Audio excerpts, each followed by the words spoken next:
Hey guys, today we're in the book of 2 Kings chapter 22, the reign of Josiah. Now, like I said yesterday, Josiah was the last good king for Judah. And so there's going to be three more kings after Josiah, but we are nearing the end of Judah in Jerusalem.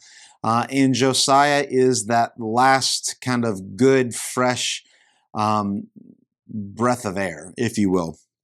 Josiah was 8 years old, and he reigned for 31 years. Notice verse 2, it said he did what was right in the eyes of the Lord. He walked in the way of the way of David, his father, and he did not turn aside to the right or left.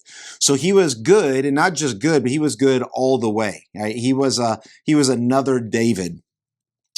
And so he tells his secretary to go to Hilkiah, the high priest. Now, this won't mean much to you, but Hilkiah is the father of a guy named Jeremiah, the prophet Jeremiah. Jeremiah we'll learn in Chronicles, will become a priest during the reign of Josiah. And so I'm just kind of connecting some dots here. So Jeremiah, who wrote the big book in your Old Testament, the Old Testament prophet, Hilkiah is his father, but he's the high priest. He's the one over the temple. And so King Josiah wanted to start to rebuild the temple. And so he sends his secretary there, hey, I'm going to send you money, start paying the people. We don't need bookkeeping records. Find men who are honest and truthful. And he started to rebuild the temple and to make it good again. But while that was happening, Hilkiah, the high priest, told the secretary, I have found the book of law in the house of the Lord. Now, the book of law refers to the Torah, right? The first 5 books of the Bible, Genesis, Exodus, Leviticus, Numbers, and Deuteronomy. And he says, I have found the Torah. Now, this tells you in this statement how bad Judah has become, because it is Old Testament law that every king should have his own copy of the Torah. It should be read to him as soon as he becomes king, and it should be beside him all the while he is a king. So he could always refer to what is the word of the Lord said. But it has been so long that nobody has heard or even knows where the book of law is.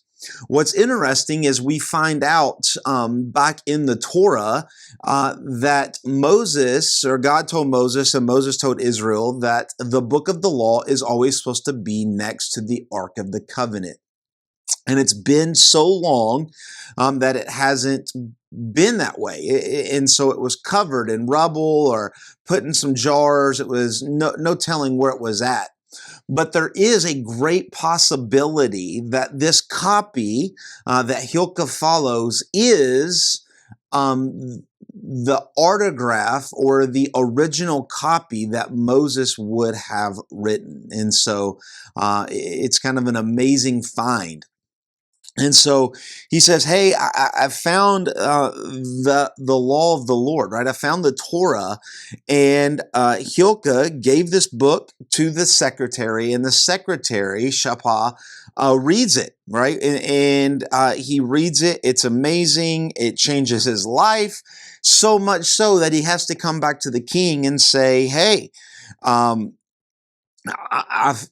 Hilkiah found this, and the king says, read it to me, and he reads it to the king, to King Josiah. And when King Josiah hears this, notice what happens. He tears his clothes, right? We've seen this time and time again, a sign of grief, a sign of agony. And so he hears the law of the Lord, and he instantly knows that he and Judah does not measure up to the law of the Lord. In verse 13, he says, go inquire the Lord for me and for the people and for all of Judah concerning the words of the book that are found. It's not that Josiah did not know that he could go to the temple. It shows how how bad Josiah is stricken by the word of the Lord. He is under conviction. He feels like a wretch. He's tore his clothes. He feels that there's no way that he could get close to God. And so he tells his secretary to go back to the high priest, and the high priest go and see what he can do, but also all of Judah, right? Because he's heard the word of the Lord. He's heard all of the Torah, right? And you think back to what we've read through over the last couple of years, even if you were to just think of Deuteronomy chapter 28, if you love the Lord with all your heart, your mind, your soul, and your strength, I will bless you. But if you don't, I will curse you. I will kill you. I will send plagues and pestilence and and armies and this and that. And so Josiah hears this, and he knows that Judah is in this cursed time of God, right? That they are not following God. God is cursing them, and he knows what will happen. God will ultimately kill them all. And so he's so under conviction, tells the high priest to go and see what happens.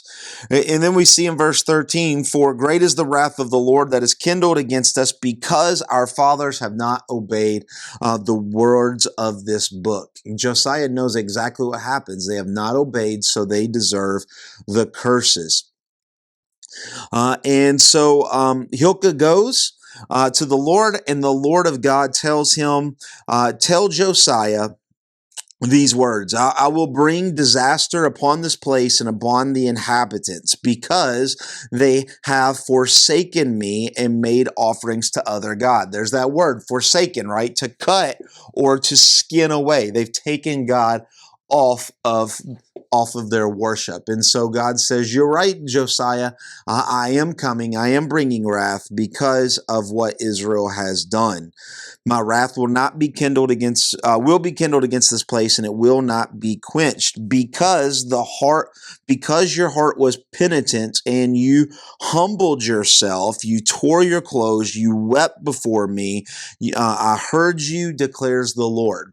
And so he goes back and tells King Josiah, hey, I am coming and I am going to destroy everyone. But because, Josiah, you humbled yourself, because you were penitent, because you asked for forgiveness, right? We would say because you've asked God into your heart, you've showed faith into the goodness of God. God tells Josiah, therefore, verse 20, I will gather you to your fathers, and you shall be gathered to your grave in peace, and your eyes shall not see the disaster that I will bring upon this place. God tells King Josiah, well, I am coming, there is disaster, but you are saved from it. I'm still coming. It's still going to happen, but it's going to happen after you die. But he tells King Josiah, because he was penitent, because he was humble, because he asked for forgiveness, that the Lord has forgiven him, right? It's the idea of salvation in the New Testament. It also exists in the Old Testament, right? Because of his faith, he was saved. And so that's what God is saying, that I will save you. I will take you in peace. Now, it doesn't mean he's going to die easy, because Josiah will actually die in a war and will die by an enemy. But it's not talking about physical peace. It's talking about eternal peace, or salvation, as we would call it in the New Testament. And so, but he does tell Josiah that this is not going to happen under the reign of Josiah, but it is coming. And it will happen about 22, 23, 24 years after Josiah, that Judah will be taken over by Babylon, and they, like Israel, taken over by Assyria, will no longer exist. And God will call to him a remnant that will come back to Jerusalem 70 years later. But that's a couple more chapters down the road. Hope that makes a little bit more sense, and we will see you tomorrow in chapter 23. God bless.